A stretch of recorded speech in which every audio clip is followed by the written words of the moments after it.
డబ్బు, అనారోగ్యం, ఉద్యోగం, వ్యాపారం, అప్పులతో బాధపడుతున్నారా? మీకోసమే లాంచ్ యువర్ ఫ్యూచర్ ప్రోగ్రామ్.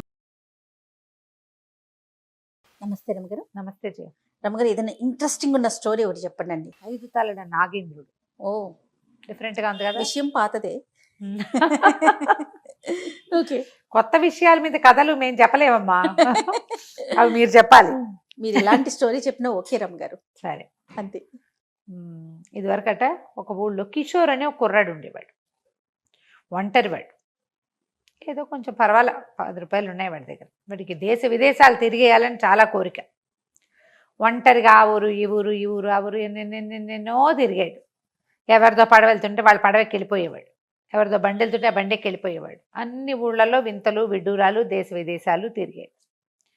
కొంతకాలానికి సొంత ఊరు తిరిగి వచ్చాడు. ఓనాడు ఆ ఊరు చివర ఏదో మర్రి చెట్టు దగ్గర ఎవరో ఒక ముసలాయన కూర్చుంటే వీడు ఉబుసిపోక ఇతను కిషోరు నడుచుకుంటూ పోయి ఆ తాత దగ్గర కూర్చున్నాడు. ఎవరో ఏమిట్రా నాయన అంటే, నేను దేశ విదేశాలు చూశాను తాత, అవి చూసా ఇది చూసా, ఆ ఊళ్ళో అది ఉంటుంది, ఈ దేశంలో ఇది ఉంటుంది, ఫలానా దేశంలో ముత్యాలు చెట్లకే కాస్తాయి, ఇటువంటి కబుర్లు ఏవో చెప్పాడు.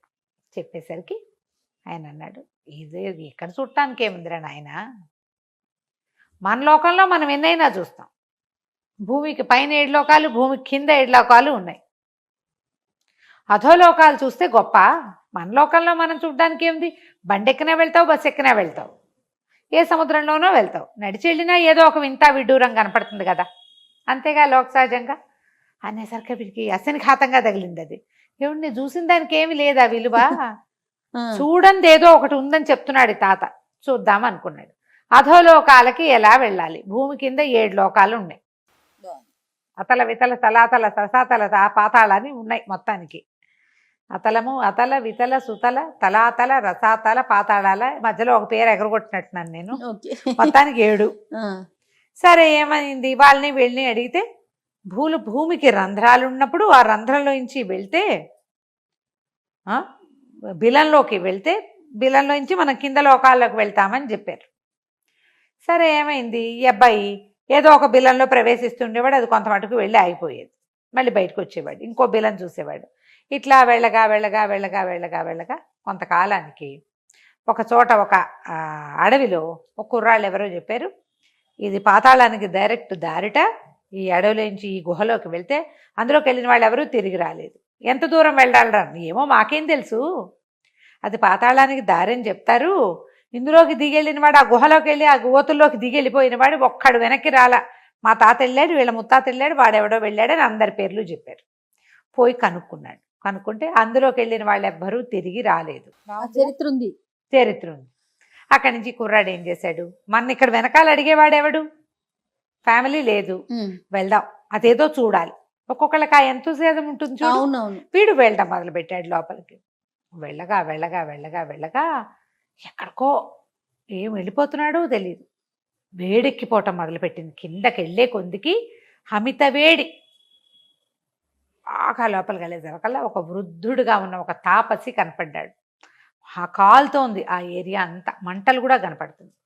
ఎవరా నాయనా నువ్వు అని అడిగేసరికల్లా, బాబు నా పేరు కిషోర్ అండి, నేను ఫలానా ఊరి వాస్తవ్యుణ్ణి, అధోలోకాలు చూడాలి, భూమి కింద ఉన్న లోకాలు చూడాలన్న కోరికతోటి బయలుదేరానండి అన్నాడు. అనేసరికల్లా ఆయన అన్నాడు, ఊరిని నీ తాలూకు ఆసక్తి బాగుందిరా, ఇలా వెళ్తే అధోలోకాలు వస్తాయి, కానీ నువ్వు వెనక్కి తిరిగి రాలేవు సుమి, పైలోకాలకి ప్రవేశం ఉండదు నీకు, వెళ్ళక్కడ ఉండిపోవటమే.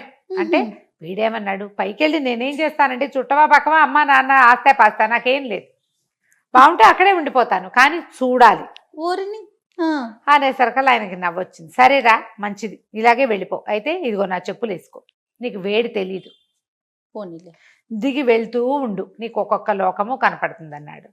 సరే, ఒక్కో లోకంలోకి వెళ్ళటం మొదలుపెట్టాడు. కింద లోకానికి వెళ్ళాడు, కొంతమంది మనుషులు కనపడ్డారు, బాగుంది, అదంతా చూశాడు.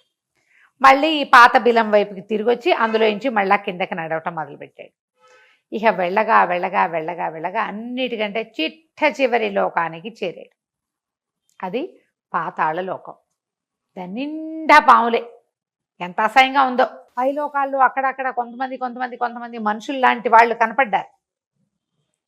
మనుషులే కాకపోయినప్పటికీ మనుషులు లాంటి వాళ్ళు సాధారణ జీవనం గడపచ్చు.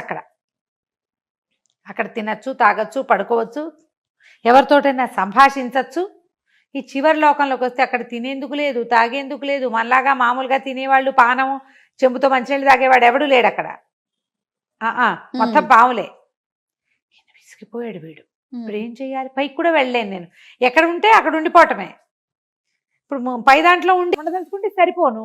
చివరి దాకా దిగేశాడు. కిందకి దిగాక పైకి ఎక్కడం కుదరదు. చెప్పాడు కదా స్వామీజీ. ఇక ఏం చెయ్యాలో తెలియలే. అయితే ఏమైంది, అక్కడే తిరగటం మొదలుపెట్టాడు. తిరుగుతుంటే ఒక బ్రహ్మాండమైన పక్షి కనపడిందట వాడికి. ఎంత పెద్ద పక్షి ఒకట. ఆ పక్షిని చూసి వీడు దండం పెట్టాడు. పెట్టేసరికి ఆ పక్షి రెక్కలు అల్లారిస్తే అప్పటిదాకా ఈ మొత్తం ఈ దీంట్లో ఆ పాముల మధ్య ఉండి అన్ని విషజ్వాలలు, ఏదో వాసన, అన్నిటివి కుబుసాలు, పరమరోతగా ఉంది. కానీ ఆ గాలి తగిలేసరికి వీడికి త్రాణొచ్చినట్టు అమ్మయ్యా అనిపించింది. వెళ్ళి ఆ పక్షి కాళ్ళు పట్టుకున్నాడు. పట్టుకునేసరికి అలా ఎవరు నువ్వని మానవ భాషలో ప్రశ్నించింది. నా పేరు కిషోర్, భూలోక వాస్తవ్యుడిని. ఇది చూడ్డానికి వచ్చాను, కానీ ఇక్కడ దాకా వచ్చాక నేను ఇంకా పైకి వెళ్ళలేని అనిపించింది. నాకు ఈ లోకంలో ఉండబుద్ధి కావట్లేదు, నాకు సహాయం చేయి, నన్ను మానవ లోకంలోకి పంపించేయవా అని అడిగింది. అడిగేసరికి సరే నేను చెప్పాడు, నా పేరు గరుత్మంతుడు, నేను ఈ పాతాళ లోకానికి ప్రభువుని, ఈ సర్పాలకి నేనే రాజుని. సరే నేను పంపిస్తా, నువ్వు పైకి వెళ్ళిపోదువు కానీ ఒక మనిషిని సాయం, ఒక పావుని నీకు సహాయం ఇస్తా, వెళ్ళిపో, మళ్ళీ తిరిగి రాబోక అని చెప్పి తన ఈక ఒకటి ఇచ్చాడు. ఇచ్చి ఆ పాము చాలా మారం చేస్తుంది నిన్ను తీసుకెళ్ళటానికి, ఈ ఈకను చూపించి దాన్ని బెదిరించు, నా ఈక చూసినా పాముకి భయమేనా అన్నాడు. అన్నాక ఒక పెద్ద పెనుబావును ఒకదాన్ని పిలిచాడు. పిలిచి ఈ కుర్రవాడికి తోడుగా వెళ్ళి ఈ లోకాలన్నీ దాటిచ్చు, భూలోక ప్రవేశం చేయించి తిరిగిరా అని చెప్పి. సరే పాము కుర్రాడు బయలుదేరారు. పాము సహాయం ఉండటం వల్ల అతను ఆ లోకాలన్నీ దాటి వెళ్ళాడుగా కిందకి. అట్లా కిషోరు అలా మొత్తం ఎక్కాడు. మధ్య మధ్యలో పాము మారం చేసి ఇంక నా వల్ల కాదు, నేను రాను, నాకు విసుగ్గా ఉంది అలా అన్నప్పుడల్లా ఏక చూపించి బెదిరించి భూలోకంలోకి తీసుకొచ్చాడు. ఎట్లాగొట్లా తను ఏ పాతాళ గుహలోకి ప్రవేశించాడో దాని గుమ్మంలోకి చేరాడు. చేరాక నువ్వు ఇక వెళ్ళిపో, నీ అవతారం చూస్తే వీళ్ళంతా భయపడతారు, వెళ్ళిపోమన్నాడు. వెళ్ళిపోమనేసరికల్లా పామంది, నేను వచ్చేటప్పుడు ఎన్ని రోజులకి సరిపడా ఆహారం మూటకట్టి తెచ్చుకుని మోసుకొచ్చుకున్నాను, ఇప్పుడు నాకు తిండి లేదు, నేను వెనక్కి తిరిగి వెళ్ళాలి కదా, తిరిగి వెళ్ళాలంటే నాకు ఇవ్వాలిగా నువ్వు ఏదైనా ఆహారం ఇచ్చి పంపించు, దారి సంచి ఇచ్చి పంపించు, దారి ఖర్చు, నేను వెళ్ళిపోతాననేసరికల్లా ఏమి ఇవ్వాలి? సరే ఇతను అన్నాడు, నా దగ్గర పైసా లేదు, సంపాదించి ఇవ్వడానికి కూడా నాకేం లేదు, నువ్వు ఓ పని చెయ్యి, ఈ గుహలోనే ఉండు, బయటికి రాబాక, ఊళ్ళోకి వెళ్ళి ఏదన్నా సంపాదించుకొస్తానన్నాడు. సరే పాము లోపలే ఉండిపోయింది. ఈ పాతాళ గుహల నుంచి ఇతను బయటకు వస్తుంటే చాలా మంది చూశారు. చూడ్డమేంటి, అయ్య బాబోయ్ అప్పుడు అనగా వెళ్ళావు, ఇప్పుడు వస్తున్నావా, నువ్వు ఎలా వచ్చావు, వాళ్ళు ఎవరు రాలేదు సుమి అని ఇతను ఎత్తుకుని తీసుకుపోయారు. ఇక ఎంత వీర పూజ జరిగిందో ఆ ఊళ్ళో. ఇతను ప్రతి లోకంలోనూ ఏముందో, ఏ ఏ లోకాలు ఎలా ఉంటాయో, అక్కడ మట్టి ఎట్టా ఉంటుంది, నీళ్ళు ఎట్టా ఉంటాయి, వాళ్ళు ఎట్ట తాగుతారు, ఎట్ట నుంచుంటారు అన్నీ చెప్పుకొచ్చాడు. ఊళ్ళో వాళ్ళు పెద్ద బ్రహ్మానంద భరితులైపోయారు. ఎంత పూజ చేశారో. ఈ సందట్లో పాము సంగతి మర్చిపోయాడు. ఫుడ్ ఆహారం తీసుకెళ్ళలేదు, వీళ్ళ గోల్లో ఉండిపోయాడు. వాళ్ళంతా ఇతనికో ఇల్లు వాకిలి ఏర్పరిచారు, శుభ్రంగా రోజుకొకళ్ళు భోజనం మర్చిపోయాడు. మరి రోజులే. ఇంతలో ఏమైంది, ఎవరిదో ఒక గొర్రె కనపట్లేదు, వాళ్ళ దాంట్లో మేక కనిపించట్లేదు, వీళ్ళది లేగదూడ కనిపించట్లేదు, ఇవన్నీ వచ్చినాయి. క్రమంగా ఏమైంది, 3 ఆడపిల్లలు 3 మగపిల్లలు మాయమైపోయారు. అయ్యో, అయిపోవటం ఏమిటి, ఊళ్ళో వాళ్ళంతా లబోదిబోమనిపోయారు. అయితే ఒకళ్ళు చూశారు, ఒక పెద్ద పాము ఒకటి ఉందని, ఈ పాతాళ గుహలోకి వెళ్తోంది అని.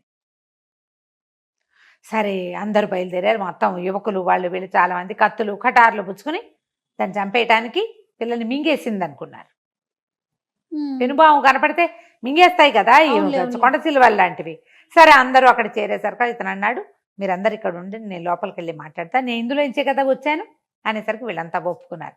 ఆయుధం ఇవ్వబోయారు. నాకు ఏ ఆయుధం వద్దని లోపలికి వెళ్తే కిషోర్ వచ్చావా, ఎన్ని రోజులైంది నువ్వు వచ్చి అంటుంది పాము. అనేసరికల్లా నువ్వు ఇంత పని చేస్తావా, నీ దారి నువ్వు పొమ్మంటే నువ్వు తిండి అన్నావు, నువ్వు తిండి నేను తేలేపోయాను అనుకో, అంత మాత్రం చేత ఇంత పని చేస్తావా, మీ లోకానికి ఎంత చెడ్డ పేరు, నాకెంత చెడ్డ పేరు, ఇట్లాంటి పని చేసావు, ఏదో గొర్రెతో మేకతో సరిపెట్టుకోకుండా పిల్లల్ని కూడా మింగేసావంటే, పిల్లల్ని మింగటం ఏంటి, పిల్లలు ఇక్కడే ఉన్నారు అని లోపలికి తీసుకెళ్ళింది పాము. తీసుకెళ్తే 3 ఆడపిల్లలు 3 మగపిల్లలు హాయిగా ఉయ్యాలు ఊతూ ఆడుకుంటున్నారు లోపల కూర్చుని. ఏం చెప్పింది పాము? నాకు చాలా విసుగు పుట్టిపోయింది, ఆ ఊరు నుంచి మా లోకం నుంచి ఈ లోకం దాకా వస్తూ నీతో ఎన్ని కబుర్లు చెప్పాను నేను, నాకేమో కబుర్లు అలవాటైపోయినాయి. ఓహో. నేను ఒక్కదాన్నే ఏముంటాను ఇక్కడ, మా లోకం వాడెవడు లేడు, మీ లోకం వాడు కూడా లేడు. అవి ఇవి మింగేటప్పుడు పిల్లలు కబుర్లు చెప్పుకుంటుంటే నాకు నచ్చింది, అందుకని వాళ్ళని ఆరుగురిని తెచ్చి లోపల పెట్టుకున్నాను, వీళ్ళని నా దగ్గర అట్టి పెట్టుకున్నా, కావాలంటే నువ్వు పిల్లల్ని తీసుకెళ్ళిపో అంటే నువ్వు వెళ్ళిపో అన్నాడు కిషోర్. వెళ్ళాలంటే నాకు ఆహారం ఇవ్వాలి కదా అంటే, సరే నీకేం కావాలంటే 5 దున్నలు కావాలని అడిగింది పాము. 5 దున్నలు నాకు సరిపోతాయి దారి ఖర్చుకి అనేసరికల్లా ఇతను ఏం చేశాడు, పిల్లల్ని వెంబడి తీసుకుని బయటికి వెళ్ళాడు. అందరూ ఆశ్చర్యపోయారు. చచ్చిపోయారు అనుకున్న పిల్లలు బతికొచ్చేసరికల్లా వాళ్ళంతా చాలా సంతోషించి, సరే అప్పుడు ఇతను ఏం చెప్పాడంటే, నేను పాముతో మాట్లాడాను, దానికి 5 దున్నలు కాబట్టి 5 ఏమిటి 500 దున్నలైనా ఇస్తాము, నువ్వు దానికి ఒప్పించు అనేసరికల్లా సరే దున్నల్ని సమర్పించారు. కానీ దీనికి వెళ్ళటం ఇష్టం లేదు ఆ పాముకి. అక్కడ కనపడకుండా వెళ్ళిపోయింది, దున్నల్ని పుచ్చుకుని వెళ్ళిపోయింది. జనం అంతా సంతోషించారు, ఇంకా వీరపూజ పెరిగిపోయింది. అసలు ఇంచుమించుగా కిరీటం లేని రాజుని చేశారు అతన్ని ఆ ఊళ్ళో. అయితే ఇక్కడికి 100 ఆమడ దూరంలో ఉన్న ఒక రాజుగారికి ఒక కూతురు ఉంది. కొంతకాలం గడిచాక రాజుగారి కూతురు చెలికత్తెలు పరివారంతో సహా మాయమైపోయారని ఒక కబురు ఆ ఊరు ఈ ఊరు దాటుకుంటూ వీళ్ళ ఊరికి వచ్చింది. అయ్యో, ఇది పావు పనేనేమోనని ఇతనికి అనిపించింది. ఇతని దగ్గర గరుత్మంతుడు ఈక మాత్రం ఉంది ఇతని దగ్గర. సరే ఇతను ఏం చేశాడు, ఈ లోపల ఆ కబుర్లు బాగా వచ్చినాయి. తర్వాత ఎవరైతే రాజకుమార్తెను కనిపెడతారో అర్ధరాజ్యం ఇచ్చి ఆ పిల్లనిచ్చి పెళ్లి చేస్తారని. పిల్ల పెళ్లి సంగతి సరే, ఆ పాము ఇక్కడ ఉండిపోతే లేనిపోని గోల, దాందే ఈ పని. ఇప్పుడు ఒకవేళ ఏమైనా అయితే పరివారానికి యాక్సిడెంటో ఏదో కావాలి, ఏమీ లేకుండా గుర్రాలు పూల్చిన రథాలతో సహా మొత్తం పరివారం అంతా ఎక్కడికి మాయమైపోతుంది. అదే ఇతను ఏం చేశాడు, వెతుక్కుంటూ బయలుదేరేసరికల్లా వెతగ్గా ఆ రాజ్యానికి చివర ఆ రాజకుమార్తె పరివారంతో సహా వనవిహారానికి వెళ్ళింది. ఆ వనంలో ఉంది ఒక పెద్ద గుహ. ఇతను పోయాడు అందులోకి. ఆ కిషోర్ వెళ్ళేసరికల్లా లోపల పాము సయ్యాట్లాడుకుంటూ హాయిగా ఉంది. ఆ పాత గుహలో మొదటిసారి పిల్లల్ని తెచ్చేటప్పుడు ఆ పిల్లలకి బయటికి రావడం ఇష్టం లేదు, ఆ పాము తోక మీద ఆడుకుంటూ కూర్చున్నారు వాళ్ళు. ఇక్కడ చూస్తే రాజకుమార్తె ఉయ్యాలుగుతోంది లోపల. తను తెల్లబోయాడు, ఏమిటి ఇట్టా చేసావు అంటే, నేనేం చేయను కిషోర్, నాకేమో మనుషులు కావాలి, చాలా కబుర్లు కావాలి, నేను రాజకుమార్తెను ఏం చేయాలి, పిల్ల రవ్వలాంటి పిల్ల, చక్కగా పెళ్లి చేసుకో, ఆ అమ్మాయి నుంచి పెళ్లి చేస్తాన్నారు, అప్పుడప్పుడు వస్తుండు మీ ఆవిడతో సహా, నేను ఇక్కడే ఉంటాను, నేను వెళ్ళను అనేసరికల్లా ఇతను చాలా కేకలేసాడు, ఇట్లా చేయకూడదు, చాలా ఇబ్బంది, ఇట్లా చేయటానికి వీల్లేదు అనేసరికల్లా నేనేం చేయను, నాకు కబుర్లు కావాలి, ఈ పిల్లని తెచ్చానా, పిల్ల ఎంచక్కా పాడుతుంది అనుకున్నావు, అది చక్కగా పాడుతుంది, నాట్యం చేస్తుంది, పరివారం అంతా ఉన్నారు, వాళ్ళే తిండి గిండి అన్నీ పట్టుకొచ్చి వండి పెడతారు పిల్లకి, పిల్ల కబుర్లు చెప్తుంది, వాళ్ళంతా కూడా కబుర్లు చెప్తారు, అందరూ కలిసి కూర్చొని మాట్లాడుకుంటున్నాం, నేను చాలా సంతోషంగా ఉన్నాను, చుట్టలు చుట్టుకుని నుంచుంది పాము. సరే ఇతను విసిగిపోయాడు, నువ్వు వెళ్తావా వెళ్ళవా అనేసరికల్లా అయితే సర్పం ఉంది, సరే నేను ఎవరిని తేకూడదు అంతే కదా, సరే నువ్వు ఒక పని చేయి, నీ దగ్గర గరుత్మంతుడు ఈకుంది కదా, ఆ ఈకతో నా పడగ పక్క నుంచి 2 వైపులా గీరు, 2 తలలు వస్తాయి, నాకు 2 తలలు మొలుస్తాయి, ఆ 2 తలల మీద గీరేవంటే చేరుకో పక్కన ఇంకో 2 తలలు వస్తాయి, 5 తలలు అవుతాయి, హాయిగా నేను ఒక తలతో కబుర్లు చెప్పుకుంటుంటాను, నాలో నేను 5 తలలతో నేను కబుర్లు చెప్పుకుంటాను, నువ్వు పాము తల గీరేసి నన్ను నా 5 తలలను చేసి ఈ రాజకుమార్తెను తీసుకుపోను అనేసరికల్లా ఇతను ఏం చేశాడు, ఆ గరుత్మంతుడు రెక్క తీసి ఈక తీసి ఈక పెట్టి గీసేసరికల్లా ఇట్లా వచ్చేసినాయి 5 తలలు ఆ పాముకి. వచ్చేసరికల్లా సరే వాళ్ళంతా సంతోషించారు. రాకుమార్తె ఆ బాయ్ వెళ్ళొస్తానని మామూలుగా చెప్పి వెళ్ళిపోయింది, మళ్ళీ వస్తాను అని కూడా చెప్పింది పాముతోటి. ఇతను దీనికి 5 తలలు తప్పించి తను అక్కడ వదిలిపెట్టి వెళ్ళాడు. ఆ తర్వాత ఎప్పుడు ఆ సర్పం ఎవరిని పట్టుకెళ్ళలేదు, ఎక్కడికి రాలేదు, ఏమి కబుర్లు చెప్పుకుంటూ ఉండేది. సరే రాజకుమార్తెని దింపేశాడు, వివాహం అది వద్దన్నాడు, కానీ వాళ్ళు ఒప్పుకోలే, ఏదో పెద్ద బహుమతి చేసి పంపించారు. కిషోర్ వెళ్ళిపోయాడు. కానీ ఆ తర్వాత అతను వినేవాడు, 5 తలల నాగేంద్రుడు కనపడ్డాడని, అతనికి పూజ చేస్తున్నారని కొన్ని ఊళ్ళల్లో. ఆ 5 తలలు కాస్త 11 తలలుగా కనపడ్డాయని ఒకసారి, 1000 తలల నాగేంద్రుడు మాటలు అలాగే కదా పుడతాయి. ఆ 5 తలల నాగుపాము ఇట్లా ఒక మనిషితోటే వచ్చిందని ఈ కథ. బాగుంది కదా, విచిత్రమైన కథ. చాలా బాగుంది రమ్మగారు, చాలా బాగుంది. కథ కంచికి మనం ఇంటికి. రైట్, నమస్తే. నమస్తే.